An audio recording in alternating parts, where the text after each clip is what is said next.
A to Z माहिती आपण आजच्या व्हिडिओमध्ये पाहणार आहोत. मित्रांनो, व्हिडिओ स्टार्ट करण्यापूर्वी जर तुम्ही आमच्या चॅनलवर नवीन असाल तर कृपया चॅनलला नक्की सबस्क्राईब करा, बेल आयकॉनला प्रेस करायचं विसरू नका. मित्रांनो, चला तर मग व्हिडिओला स्टार्ट करूया. मित्रांनो, इमारत बांधकाम कामगाराची 1 रुपयाची पावती आपण ऑनलाईन कशा प्रकारे डाउनलोड करू शकतो ही माहिती आपण आजच्या व्हिडिओमध्ये पाहणार आहोत.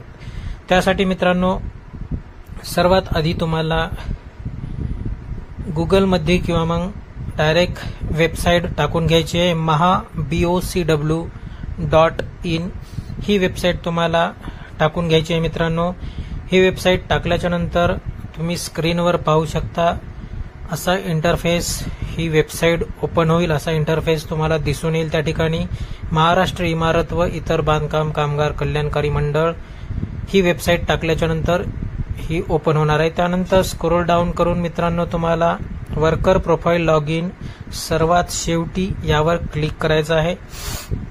त्यानंतर मित्रांनो नवीन इंटरफेस दिसून येईल. त्या ठिकाणी तुम्हाला आधार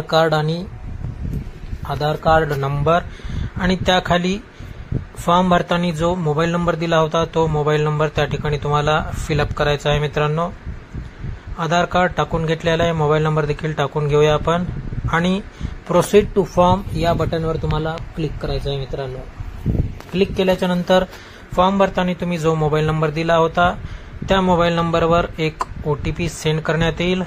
तो OTP तुम्हाला त्या ठिकाणी फिलअप करायचा आहे. मित्रांनो, एखाद्या वेळी OTP यायला थोडा वेळ देखील लागतो. OTP आलेला आहे.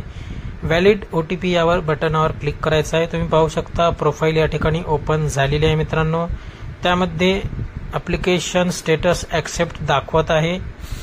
त्यानंतर खाली काय काय माहिती भरली होती तुम्ही ते एकदा चेक करून घ्यायची आहे. बँक डिटेल्स आम्ही टाकलेली नाही आहे. त्याचबरोबर जे 90 दिवसाचं सर्टिफिकेट असते त्याची माहिती देखील या ठिकाणी तुम्हाला टाकून घ्यायची आहे. फॅमिली डिटेल्स तुम्ही पाहू शकता. फॅमिली डिटेल्स देखील आम्ही टाकून घेतलेले आहे. 2 मुलांची नावे तुम्ही टाकू शकता त्यामध्ये. त्यानंतर स्क्रोल डाऊन करून मित्रांनो तुम्हाला खाली यायचं आहे आणि पेमेंट डिटेल्स यावर क्लिक करायचं आहे. त्या लिंकवर क्लिक केल्याच्या नंतर एक रिडायरेक्शन विंडो ओपन होईल.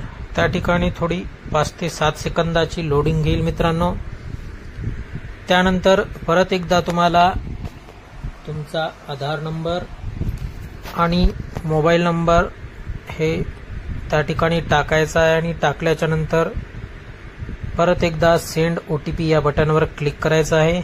आपण आधार नंबर त्या ठिकाणी टाकून घेऊया.